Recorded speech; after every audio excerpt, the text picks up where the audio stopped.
প্রিয় ছাত্রছাত্রীরা, আজকে আমি তোমাদেরকে এই ভিডিওর মাধ্যমে ক্লাস 9 এর জীবনবিজ্ঞানের যে সমস্ত প্রশ্নগুলো দেওয়া আছে সেকেন্ড সামেটিভের জন্য, অর্থাৎ দ্বিতীয় পর্যায়ক্রমিক মূল্যায়নের জন্য, স্কুল নম্বর 6 পেজ নম্বর 346, সেখানে যে প্রশ্নগুলো আছে বিভাগ ক, খ ও গ এর মধ্যে এই তিনটে বিভাগের যে সমস্ত প্রশ্নগুলো আছে সমস্ত প্রশ্নের উত্তর আমরা আলোচনা করবো আজকে এই ভিডিওর মাধ্যমে। তোমরা ভিডিওটা শুরু থেকে শেষ অবধি অবশ্যই দেখবে এবং চ্যানেলে যদি নতুন হয়ে থাকে অবশ্যই তোমরা চ্যানেলটাকে সাবস্ক্রাইব করে রাখবে পরবর্তী যে স্কুলগুলো আছে সেগুলোর প্রশ্ন উত্তর পাওয়ার জন্য। এবং এর আগের যে স্কুলগুলো ছিল 1 থেকে 5 অবধি, সেই 5টা স্কুলের প্রশ্ন উত্তর আমরা আলোচনা করে দিয়েছি বিভাগ ক, খ ও গ এর। তো সেগুলো তোমরা প্লেলিস্ট থেকে পেয়ে যাবে, সেই প্রশ্ন উত্তরগুলো তোমরা দেখে নিও সেখান থেকে। আর আজকে আমরা আলোচনা করবো এই 6 নম্বর স্কুলের প্রশ্ন উত্তরগুলো। তো এখানে দেখো যে প্রশ্নগুলো দেওয়া হয়েছে 6 নম্বর স্কুলে। এখানে বিভাগ ক এর মধ্যে যে প্রশ্নগুলো আছে 5টা এমসিকিউ প্রশ্ন দেওয়া আছে 5 নম্বর। একের দাগে আমাদের এখানে বলা আছে, দেখো একের দাগে আমাদের যেটা বলা আছে, একের দাগে বলা আছে কি, যে সঠিক উত্তরটি নির্বাচন করে লেখো। একের দাগের একের প্রশ্ন, সেটা হচ্ছে পদার্থ গঠনগুলি ক্লোরোপ্লাস্টের সঙ্গে সম্পর্কিত। এর মধ্যে কতগুলি গঠন ক্লোরোপ্লাস্টে প্রাপ্ত তা শনাক্ত করো। ক্রিস্টি, গ্রানাম, স্ট্রোমা, ম্যাট্রিক্স, দেখো এটা হচ্ছে matrix, villi, stroma, stroma lamellae. তো এখান থেকে যেগুলো আছে এগুলো তোমাদের সঠিক যে উত্তরটা হবে সেটা হচ্ছে এখানে অপশান এ, অর্থাৎ এখানে 3টি। পরবর্তী প্রশ্ন কি বলা আছে দেখো, 20টি গ্লুকোজ অণু সবাত শ্বসন প্রক্রিয়ায় অংশগ্রহণ করে এখানে কটি এটিপি তৈরি করবে।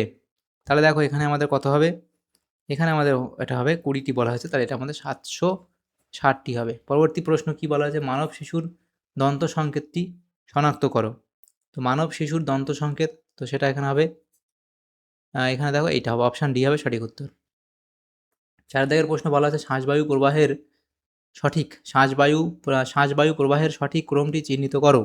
তো এখানে যেটা সঠিক হবে সেটা হচ্ছে আমাদের এখানে অপশান ডি, এটা সঠিক হবে, যে বহিঃনাসারন্ধ্র, নাসাপথ, গলবিল, স্বরযন্ত্র, তারপরে ব্রঙ্কাস এবং ব্রঙ্কিওল। এর পরবর্তী প্রশ্ন 5 দাগের। আচ্ছা, এই প্রশ্ন উত্তরগুলো পিডিএফ তোমরা পেয়ে যাবে আমাদের টেলিগ্রাম চ্যানেল থেকে, ডেসক্রিপশনে লিঙ্ক দেওয়া আছে টেলিগ্রাম চ্যানেলে, সেখানে যুক্ত হয়ে যাবে, তাহলে তোমরা পিডিএফগুলো পরবর্তীতে সেখান থেকে পেয়ে যাবে।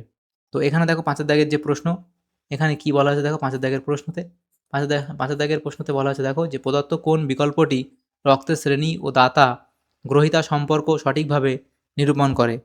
তো এখানে আমার মনে হয় অপশান এটা, যে এটা ডি নয়, এটা আমাদের এখানে অপশান বি, এটা সঠিক হবে।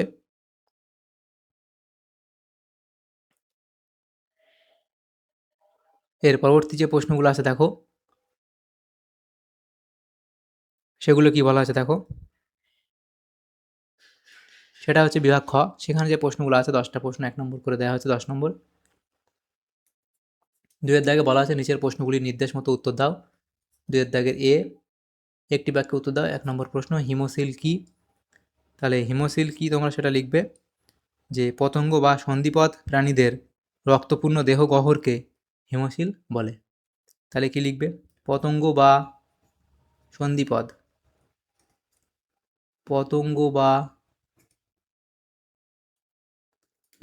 বা সন্ধিপদ প্রাণীদের রক্তপূর্ণ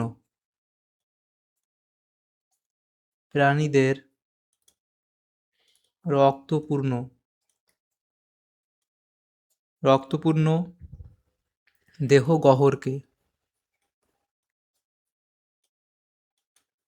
গহ্বরকে হিমোসিল বলে। তাহলে এটা হলো এখানে।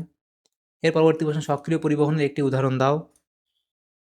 তাহলে সক্রিয় পরিবহনের একটি উদাহরণ তোমরা কি দেবে, যে সোডিয়াম পটাশিয়াম পাম্পের মাধ্যমে কোষের ভেতরে ও বাইরে আয়নের আদান প্রদান। সোডিয়াম পটাশিয়াম পাম্পের মাধ্যমে সোডিয়াম পটাশিয়াম পাম্পের মাধ্যমে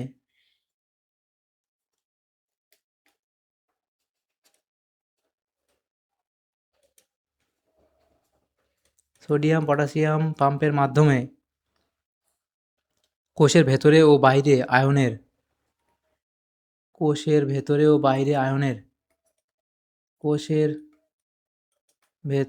ও বাইরে আয়নের আদান প্রদান।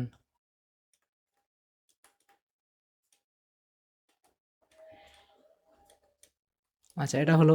এর পরবর্তী প্রশ্ন ৩ দাগে কী বলা আছে, যে ৩ দাগে বলা আছে সবাত শ্বসন প্রক্রিয়ায় ১ গ্রাম অণু গ্লুকোজ জারণের ফলে কত অণু এটিপি উৎপন্ন হয়? তাহলে সেটা এখানে হবে কত? ৩৮ অণু এটিপি। ৩৮ অণু এটিপি উৎপন্ন হয়। এর পরবর্তী প্রশ্ন বিয়ের দাগে সত্য মিথ্যা নিরূপণ করো। প্রথম প্রশ্ন এখানে বলা হয়েছে কি, ক্লোরোফিল বি এর রাসায়নিক সংকেত হলো, এখানে বলা আছে দেখো C35H72 O5N4 এবং Mg। তো এখানে আমাদের এটা ভুল বলা হয়েছে, এটা কী হবে? মিথ্যা। আচ্ছা, এর পরবর্তী প্রশ্ন ২ দাগে, যকৃতে অ্যামোনিয়া থেকে ইউরিয়া সংশ্লেষিত হয়, এটা এখানে সত্য বলা হয়েছে। তার পরবর্তী প্রশ্ন, ব্রুনারের গ্রন্থি ক্ষুদ্রান্তে অবস্থিত, এটাও সত্য বলা আছে। পরবর্তী সিয়ের দাগের যে প্রশ্নগুলো এখানে আছে, সেই প্রশ্নগুলো কি বলা হয়েছে সিয়ের দাগের প্রশ্নগুলো, যে সিয়ের দাগে দেখো বলা আছে শূন্যস্থান পূরণ করো। সিয়ের দাগের প্রশ্ন হচ্ছে যে শূন্যস্থান পূরণ করো। প্রথম প্রশ্ন, থিবেসিয়াস কপাটিকার অবস্থান হলো করোনারি সাইনাস ও ড্যাশ এর সংযোগস্থলে, ডান অলিন্দের সংযোগস্থলে। ডান অলিন্দের, ডান অলিন্দ, এখানে তো এর লেখা আছে, ডান অলিন্দ এর সংযোগস্থলে। দ্বিতীয় প্রশ্ন, রেসারপিন পাওয়া যায় ড্যাশ গাছ থেকে, তাহলে রেসারপিন কোন গাছ থেকে পাওয়া যায়? তাহলে রেসারপিন পাওয়া যায় কোন গাছ থেকে? সর্পগন্ধা গাছ থেকে। এর পরবর্তী প্রশ্ন কি, বলা আছে দেখো C3 চক্রে প্রথম উৎপাদিত বস্তু হলো, সেটা হলো 3-ফসফোগ্লিসারিক অ্যাসিড।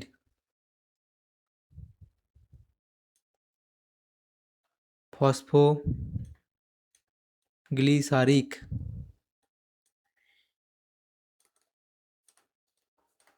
অ্যাসিড। এর পরবর্তী প্রশ্ন কি বলা আছে দেখো, এ স্তম্ভ এবং এদিকে বি স্তম্ভ মেলাতে বলা হয়েছে। প্রথম প্রশ্ন কি, ক্লোরোফিল, সেটা আমাদের কার সাথে মিলবে? সেটা আমাদের মিলবে ই এর সাথে মিলবে ম্যাগনেসিয়াম। বৃক্ষ কার সাথে মিলবে? বৃক্ষ হচ্ছে মিলবে এখানে ডি এর সাথে মিলবে হাইলাম। ট্যানিন এখানে কার সাথে মিলবে? এ এর সাথে মিলবে চারের দিকে দেখো বলা আছে অ্যাঞ্জিনা পেক্টোরিস, এটা আমাদের মিলবে বি এর সাথে হৃৎপিণ্ড। এভাবে আমরা এগুলো এ স্তম্ভ বি স্তম্ভ মিলিয়ে নেবো। এর পরবর্তী যে প্রশ্নগুলো আছে দেখো বিভাগ গ, সেখানে আমাদের 2 নম্বর করে দেওয়া আছে 5টা প্রশ্ন 10 নম্বর। 3-এর দাগে বলা আছে নিম্নলিখিত যে কোনো 5টি প্রশ্নের উত্তর দাও। প্রথম প্রশ্ন কি, 2টি পিত্ত লবণের নাম লেখো, সে দুটো লিখবে। এরপরে আছে উদ্ভিদের 2টি নাইট্রোজেনবিহীন রেশন পদার্থের উৎস ও অর্থকরী গুরুত্ব লেখো, তাহলে রজন লিখবে উৎস, তার অর্থকরী গুরুত্ব, গদ উৎস এবং তার অর্থকরী গুরুত্ব লিখবে। এর পরবর্তী প্রশ্ন বলা আছে দেখো ক্রেবস চক্রকে, এটা হবে ক্রেবস চক্রকে, দেখো এখানে ক্রেবস চক্রকে কী বলা হয়? সমচিত বিপাক বলা হয় কেন? তাহলে এটা তোমরা এই অবধি লিখবে। এর পরবর্তী প্রশ্ন কি বলা আছে দেখো, 4 দাগের প্রশ্ন বলা আছে কি, রক্ততঞ্চনের 2টি গুরুত্ব লেখো। তারপরে আছে শিরা ও ধমনির একটি করে গঠনগত ও একটি কার্যগত পার্থক্য লেখো। ধমনী এবং শিরার মধ্যে গঠনগত এবং কার্যগত পার্থক্য তোমরা লিখবে। এটা O2 এবং এখানে এটা CO2। এর পরবর্তী প্রশ্ন দেখো দেওয়া আছে কি, 6 দাগের প্রশ্ন, তাহলে 5 হলো 6 দাগের প্রশ্ন। পদার্থ বিষয়ের ভিত্তিতে সক্রিয় ও নিষ্ক্রিয় পরিবহনের পার্থক্য লেখো। ঘনত্বের নতিমাত্রা এবং এটিপি, তাহলে ঘনত্বের নতিমাত্রা এবং এটিপির উপর ভিত্তি করে সক্রিয় পরিবহন নিষ্ক্রিয় পরিবহনের মধ্যে পার্থক্য তোমরা লিখবে। এরপরে দেখো যে প্রশ্ন আছে 7 দাগের প্রশ্ন, হৃৎপিণ্ডের পেসমেকার কাকে বলে? এর পুরো নাম লেখো। হৃৎপিণ্ডের পেসমেকার কাকে বলে এবং এর পুরো নাম তোমরা লিখবে। তাহলে দেখো এখানে 6 নম্বর স্কুলে যে প্রশ্নগুলো ছিল ক্লাস 9-এর দ্বিতীয় পর্যায়ক্রমিক মূল্যায়নের জন্য জীবনবিজ্ঞানের যে প্রশ্নগুলো ছিল সেগুলো আমরা আলোচনা করলাম বিভাগ ক, খ এবং গ এর মধ্যে। তোমাদের যদি সামান্যতম উপকার এসে থাকে ভিডিওটা অবশ্যই লাইক করবে এবং বেশি বেশি করে বন্ধুদের সাথে শেয়ার করবে। আর পরবর্তী যে স্কুলগুলো আছে সেগুলোর প্রশ্ন উত্তর পাওয়ার জন্য অবশ্যই তোমরা আমাদের চ্যানেলটাকে সাবস্ক্রাইব করে রাখবে। Thank you, thanks for watching.